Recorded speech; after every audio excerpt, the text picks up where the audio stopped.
Now, what is this apparent self and the true self? You say, does the apparent self exist, or is it, non-existent? So there are different ways of looking at it. One way is to think of, let's say you remember there's the prince and the pauper, the story. Have you heard of the prince and the pauper?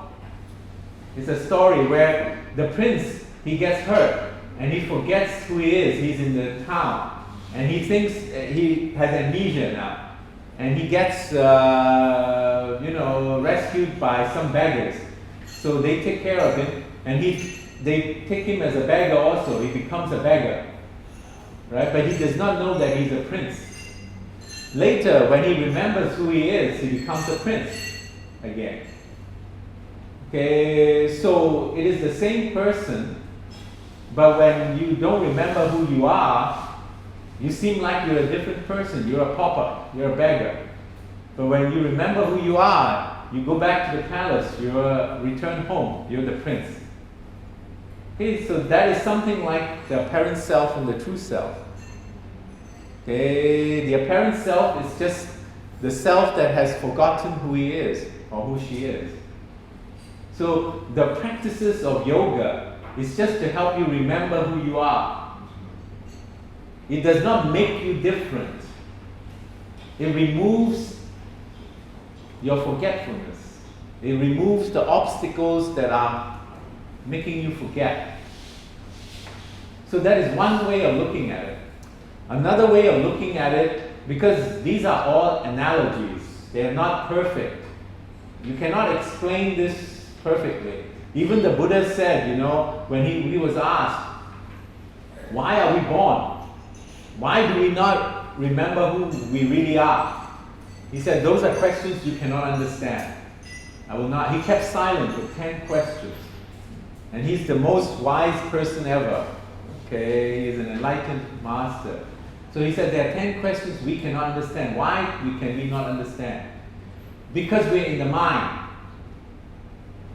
Everything we can know is conditioned by our mind. Our mind is a three-dimensional construct dealing with the three-dimensional world. We do not have the concept. We cannot even think of what real reality is really like. That's why the Buddha said, reality is emptiness, shunya, because it is beyond any of our concepts, any of our mind. We cannot have a thought about the reality, because our thoughts are three-dimensional of space and one of time. Reality is greater than three-dimensional space and one of time. Right? So our mind is the one that is blocking us from knowing reality. So we have to go beyond this mind. If we ever want to see reality, we have to go beyond the mind. Right? So even the example I give, like, it's amnesia. These are only approximation. They are only models limited by our mind. People say, it's not really like this. Yes, of course it's not really like that, but it gives you an idea of what really is. It gives you some feeling, idea. Another way to look at the true self, okay, and the apparent self, is that the apparent self is like a image. When you look in the mirror, you have an image. But the image is not you. Imagine if the image suddenly get out of the mirror and start walking by itself. That is the apparent self, but it cannot exist without the true self. So in yoga, we say the true self is like a bright light. It shines down onto a plate, a glass plate. Underneath the glass plate is a paper. So on the paper, you see the image of the light. But because it has to pass through the plate, the image is not so sharp. It is diffuse, right? It becomes cloudy. The image, the thicker the glass, the more diffuse the image. If it is a very thin glass, the image is sharper, right? If the glass is very thick, the image becomes larger, but it is very dim. Okay? So, They say the spirit, our true self, is like the bright light. And when the bright light shines down into matter, into the body, it forms this image. But because the matter is so thick, by the time it gets into us, the apparent self becomes a very diffuse light. We no longer have the sharp, bright light of our original self. Okay, so we need to extricate ourselves from the material barrier so that we can know our true self. But of course, the true self is trying to help us all the time. We can connect with the true self. How do we connect with the true self? Many different types of yoga. Mantra yoga is one of them. The role of an external teacher is to help you connect with your true self. It is not to make you dependent on the external teacher.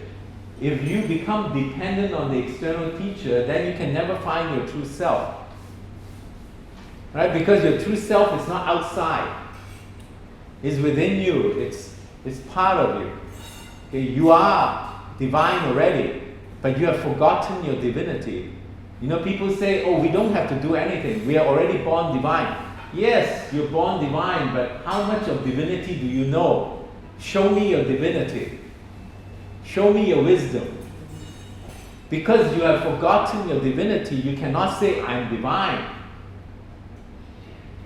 If the beggar says, I'm a prince, and God said, why do you say you're a prince? Demonstrate that you're a prince. Tell me something about who is your father, what is the family of the royal princess, what is inside the room of your palace and stuff like that. If you cannot remember, how can you say you're a prince? So they won't believe you. I mean, you can't say because you have forgotten. You cannot pretend. Okay? So it is true we are divine, but we are only divine to the extent we have experienced our divinity. The more you're in touch with your true self, the more divine you become. The less you are concerned with the body and the mind. When you no longer are attached to the body and the mind, you can say, I am spirit, I am truth, I am love divine. This body-mind, a dream of mine. So you're no longer affected by your thoughts, even though the mind may still function, because the body can still function. Just because you have achieved self-realization doesn't mean that you don't eat. Even the Buddha ate, right? Buddha had to drink water. The body still has to go on. But you're no longer attached to the body. You're no longer in the body. The body becomes like an instrument. You're driving the car instead of being the car. You understand? You're the player. You're not the game anymore. Right? So you know everything. You're like the puppet master here. The body and the mind is just a puppet. And when you don't need it, then you go to somewhere else. And you don't get harmed, you don't get damaged. Right? People say, is that possible? But many great masters have demonstrated it is possible.